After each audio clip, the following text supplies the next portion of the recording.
Oke. Apakah Ya, Anda ini seorang selamat siang, Muslim? Muslim. Muslim, selamat siang. Oke. Ya, silakan, Pak Git. Ya, saya sebetulnya naik ke atas sini itu untuk membuat edukasi kepada Muslim. Jadinya kalau data dan fakta itu diungkap gitu, nggak usah baper gitu loh. Cari tahu dulu masalahnya, ya seperti suka bilang memang ada gitu loh tentang nikahnya dengan Aisyah ya. Sebentar, ini kita konfirmasi dulu ini. Jangan-jangan dia sebentar, Pak Git.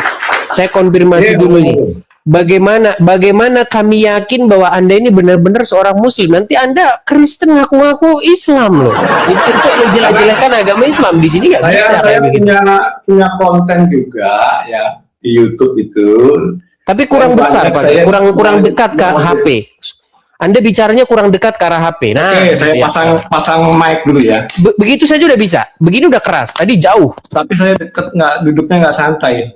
Oke, udah jelas. Sekarang jelas. Ya. Ya, udah kan enak pakai mic. Oke, konfirmasinya gimana kalau saya Islam? Bisakah Anda membacakan satu surat di dalam Al-Quran atau niat sholat, coba biar orang-orang yakin bahwa Anda memang benar-benar Muslim. Oke. A'udzubillahi minasyaitonirrajim. Bismillahirrahmanirrahim. Alif lam mim. Zalikal kitabul la raiba fihi hudal lil muttaqin. Allazina yu'minuna bil ghaibi wa yuqimunas sholata wa mimma razaqnahum yunfikun. Cukup kayaknya ya. Sah, cukup. Oke, silakan dilanjutkan tadi. Lanjutkan. Sebelumnya juga saya berterima kasih, artinya supaya umat Islam ini juga beredukasi, artinya mau mengkritik apa yang ada di kitabnya, tidak percaya saja begitu sepenuhnya. Karena saya tuh mengatakanlah penganut saya itu kalau dibilang Islam itu penganutnya Biasakur, Nur Kholis Majid, Gus Dur, bukan rombongan-rombong yang mengkafir-kafirkan gitulah. Begitu. Jadi kalau Edis membuka tuh ya faktanya memang realitanya seperti itu. Artinya kita juga harus pintar-pintar mendeteksi benar nggak sih omongan Edis ini.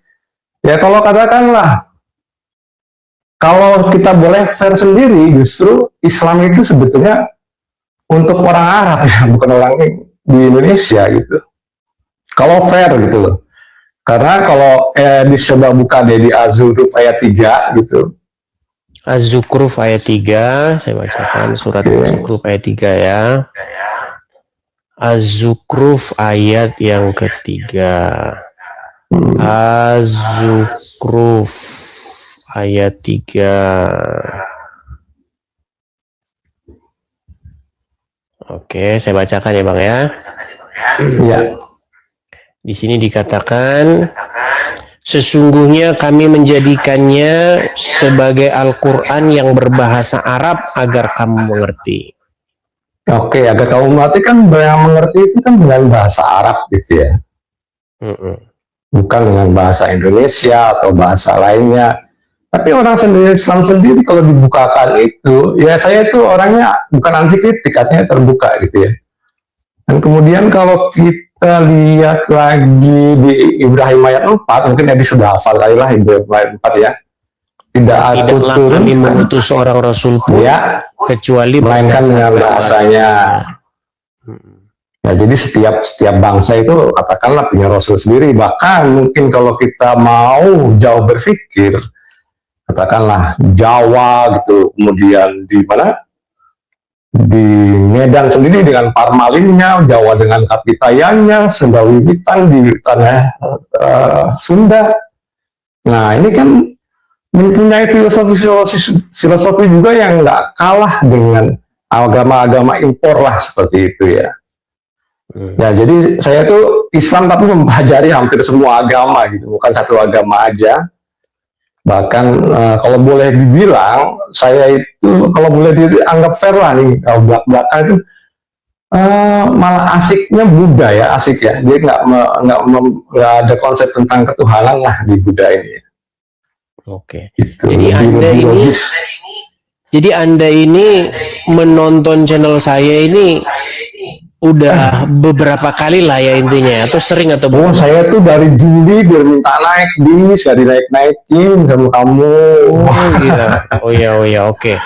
Jadi Dari Juli. ketika Anda Terus melihat pengen saya banget. membahas tadi Anda, saya lihat ada membahas mengenai yang Muhammad menikahi Aisyah. Coba itu Ya. dilanjutkan dulu tuh gimana? Ya, secara fikih Islam pada saat itu ya memang diperbolehkan gitu. Ya itu kan Anda sudah buka sendiri, kemudian perang perbudakan sendiri gitu ya di Al-Mu'min 56 gitu ya. Al-Mu'min 5 dan 6 itu artinya sudah dicontohkan sendiri bahwa Nabi Muhammad gitu ya mempunyai budak, lupa saya namanya siapa ya. Maksudnya tidak perlu menikah dan boleh menggauli gitu loh ya di Al-Mu'min 5 ayat 6 itu. Al-Mu'min 56 gitu ya. Dan ini harusnya kritikan terhadap orang yang mau berpikir sehat lah gitu. Artinya jangan marah, mau buka datanya dulu. Saya tuh sering miris begitu naik ke atas marah-marahin Edis ya, termasuk ini melaporkan gitu loh. Ini termasuk miris gitu. Mengapa sebegitunya gitu. Sedangkan dulu kalau kita lihat data zaman dulu ya sebelum Zakir naik ya sah-sah aja Edis melakukan ini. Bukan saya membela Kristen, bukan. Makanya saya tuh kalau ngaku Islam disuka dibilang misionaris. Bahkan ibu saya tuh Aceh Sotok gitu. Kalau boleh dikatakan keluarga ibu tuh waduh berat gitu Islamnya. Gitu.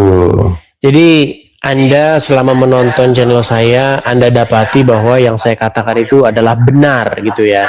Ya, maksudnya Edis tidak mengambil data yang dibuat-buat, entah itu dari Muslim atau dari ayat. Kalau soal mereka bilang, wah itu kan tafsirmu lah. Memang tafsir harus bagaimana gitu. Contoh aja kalau kita tafsirkan tadi ya, saya tadi pagi sempat buka Komal juga tentang peradaban Islam yang mundur. Kenapa sih Islam ini mundur gitu loh? Dulu Islam itu pernah punya yang namanya apa itu golden age lah istilahnya di zaman Harun al-Rasyid itu ya, di zaman Ibnu Sina, kemudian di zaman Al-Khawarizmi. Nah di situ Islam ini golden age banget gitu loh. Dia mau menerima logikanya dari Aristoteles dan diterapkan di Baghdad, hingga Baghdad menjadi epicentrum dari kegiatan ekonomi dan kegiatan ilmuwan di situ. Jadi termasuk penemuan angka nol, kemudian penemuan aritmetik dan aljabar. Ini kan orang Islam, tapi kenapa Islam itu mundur gitu ya? Nah, jawabannya ya macam-macam lah. Tapi kalau saya lebih berpendapat setelah zaman itu, zamannya Al-Ghazali. Kita tahu kan Al-Ghazali dia lebih ke apa-apa itu tentang dibalikan ke Allah, apa-apa dibalikan Allah. Akhirnya orang Islam itu tergeser dengan ilmu pengetahuan, meninggalkan ilmu pengetahuan yang kita lihat sekarang.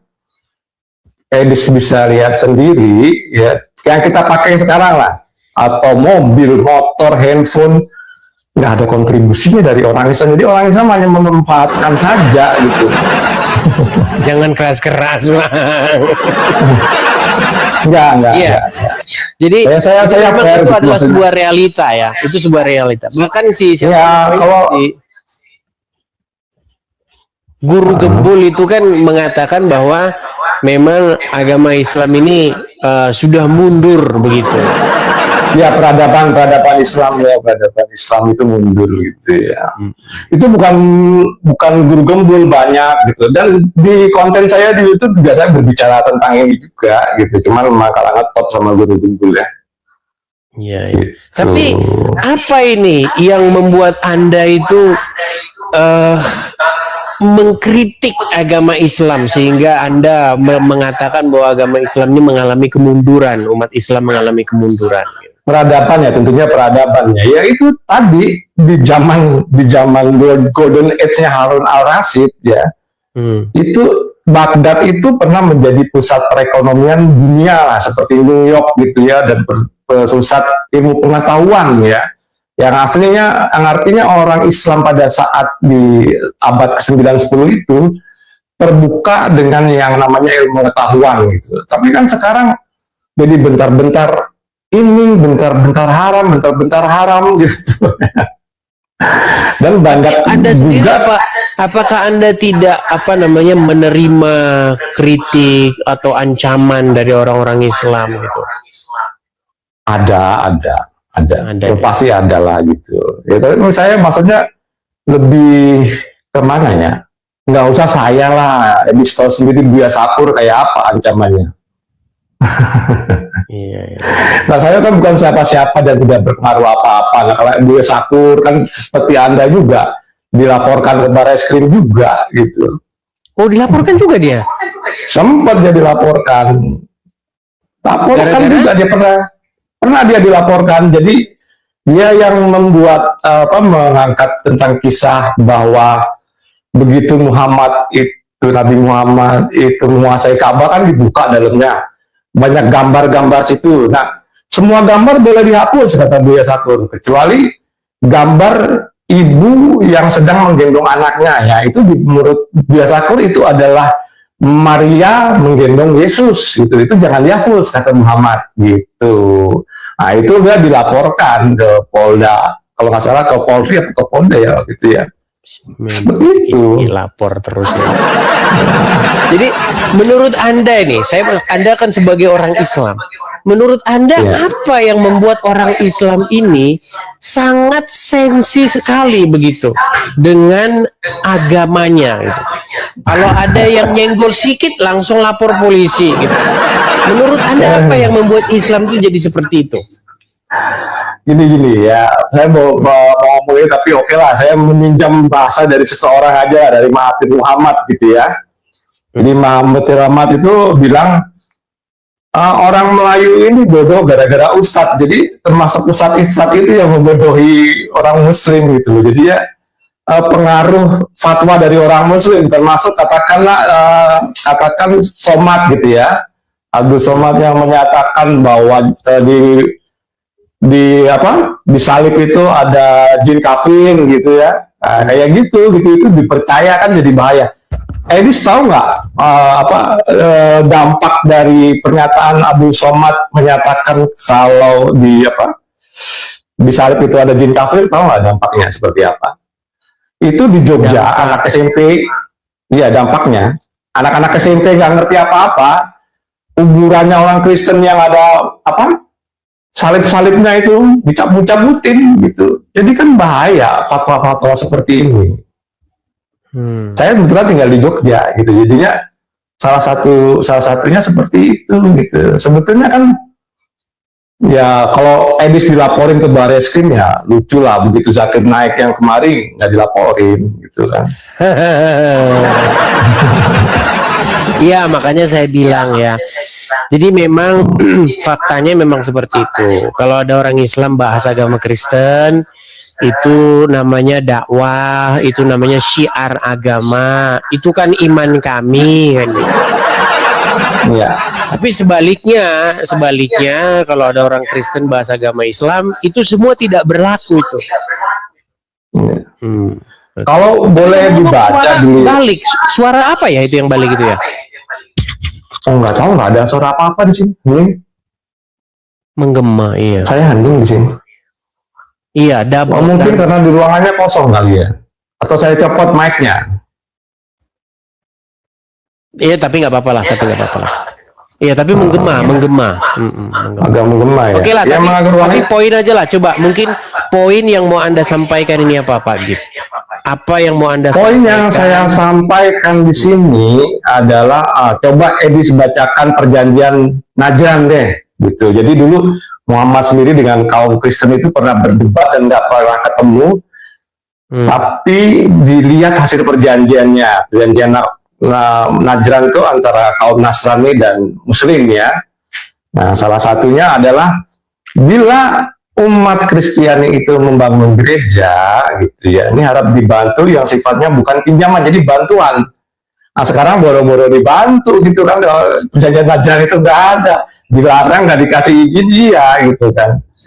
Dan kalau kita lihat masalah izin ini ya lucu gitu, di Indonesia itu ada 60% lah katakan masjid yang tidak berizin, kan boleh-boleh aja berdiri gitu kan. Kalau gereja lebih. boro-boro. Sekitar 90%. Kalau saya data saya mungkin 60-80 lah, sekitar segitu ya, 60 lah gitu. Karena di ajaran kau di Najang pun memang tidak, di perjanjian Najang itu ada toleransi beragama gitu, perjanjian itu.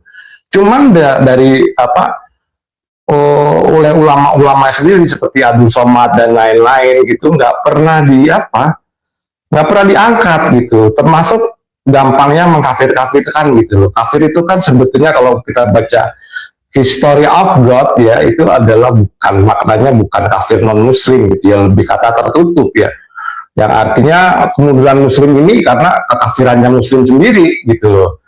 Jadi kalau kita lihat mungkin di Al-Maidah 69 atau Baqarah 62 itu di situ dikatakan Nasrani, Yahudi itu termasuk orang-orang beriman semua, bukan orang-orang kafir. Tapi apa yang terjadi ini karena penafsiran yang berbeda gitu, dan kita tidak bisa memandang hanya dari satu sudut pandang gitu. Itu dia. Oke, baiklah Gitu. Pak Git. Ya. Oke, hanya itu saja ya. Ya, jadi jangan sampai menimbulkan permusuhan. Ya santai-santai, kalau memang datanya ada mau diapain lagi kan gitu. Baik. Gitu. Oke, terima kasih Pak Git. Selamat siang. Siang. Oke, selamat siang. Ya, begitulah ya teman-teman ya. Jadi jangan kalian bilang bahwa semua orang Islam yang nonton channel saya ini kontra begitu. Ada juga ya yang mereka itu sebenarnya mengiyakan omongan saya begitu.